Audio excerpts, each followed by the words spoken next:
Hi, in this video, I'm going to talk about gel filtration chromatography or GFC. So GFC is a very important method for protein purification. So the separation principle is based on that. Separation basis is basically on size and shape of that macromolecule. So protein would be separated on base of their size and on basis of their shape. So the principle is like that.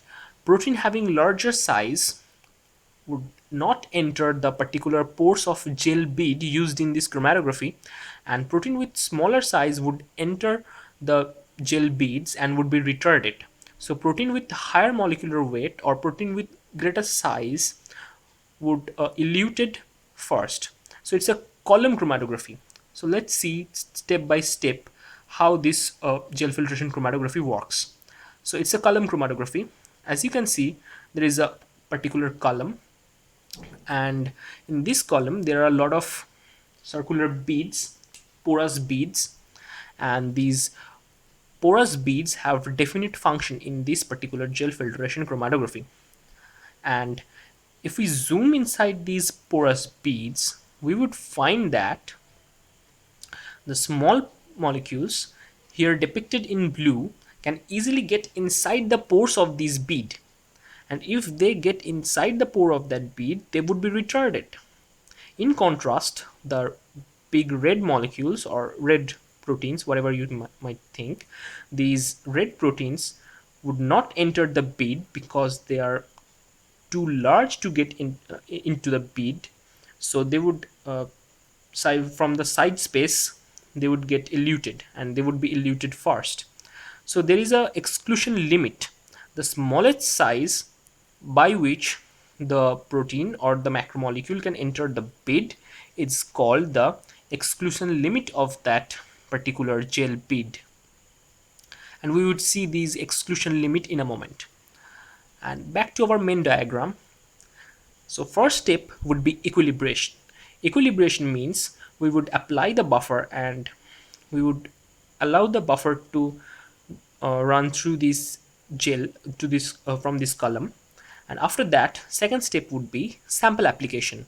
So we put our sample. In our sample, we have a red protein which has the biggest size, then a green protein and the smallest blue protein. So it's a mixed sample, and now we want to just separate this red, green and blue protein from each other. Now let's see what happens after we load the sample. When we load the sample, the red proteins, as they are biggest, they would get through these matrix, but they won't enter these gel beads. And as you can see in this second step, they are getting through these small pores in the matrix, but they are not entering the gel. Whereas the small blue molecules, as they are small, their size are small, so they can enter these gel beads and thus they get retarded. So that is why first the red proteins or red macromolecules are eluted, then the green one, and at the last the blue ones are eluted. So as you can see in this step, wash step, we would be using washing buffer, and the red protein, as they have greater size, bigger size, they would be eluted first, whereas the green protein would be eluted next, and at last the blue protein would be eluted. So let's see some popular gel beads.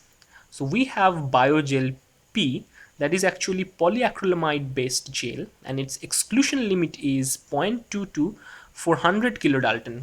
That means if a protein or a macromolecule which have a molecular weight within this limit can enter the gel bead. And we can have also saccharose or biogel A, which are agarose based biogel A, that has the highest exclusion limit. So if you want to purify large proteins, then we would choose these saccharose instead of biogel P or Cephordex. Cephordex is actually dextran based and its exclusion limit is slightly higher than biogel P, but lot more lower than saccharose. So its exclusion limit is 0.7 to 600 kilodalton. And now we would talk about few volumes and how we can predict the molecular weight from these gel filtration chromatography. So we have some volumes here. So total volume would be equal to void volume plus internal volume plus bed volume. Now what is void volume? So void volume are these spaces. So these spaces in between two beads. So if we just zoom in this picture, the volume over here, I am shading it in red, would be the void volume. So this is depicted as V0 or void volume. The internal volume is the volume inside the gel beads. So whatever the volume is inside the gel bead, it is actually internal volume. And the bed volume, the total volume occupied by these gel matrix, is actually the bed volume. So the sum of all volume would give us the total volume. Now we have to understand another equation, that is volume of elution.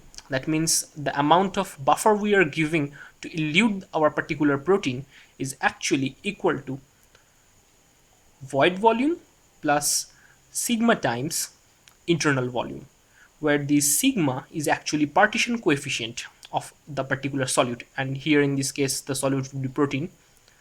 And this partition coefficient is very important to calculate the molecular mass. So if we have say we have a lot of known molecular weight proteins, and we calculated their partition coefficient, and what we can do next, that we can plot their partition coefficient and molecular mass, and there would be a linear relation between their molecular mass and the partition coefficient. And from that standard curve we can actually find out the partition coefficient for unknown protein, and by which we can actually use it and extrapolate that. So if we know the partition coefficient for a unknown protein, and now we can actually extrapolate that graph to find the molecular mass of that particular protein. So in this respect, in this by this method we can actually predict the rough molecular mass of that particular protein. And this is how gel filtration chromatography is very important. So just to summarize the basic concepts behind gel filtration chromatography, so what we have in the separation principle, we have the separation is on the basis of size and shape of our protein, and we can predict the rough molecular mass of that protein. And other thing we have to remember for this gel filtration chromatography is that the proteins that have larger shape, larger size and shape would not enter the gel beads and would be eluted fast and rapidly. And the proteins which have small size would enter the gel and thus get retarded, and they would be eluted at last. So as in our situation, the red protein has bigger shape, so it had been eluted first, then the green protein, and at last the blue proteins are eluted because the blue protein has smaller size. And that's all about gel filtration chromatography. Hope you enjoyed the video. Please like and subscribe. Thank you.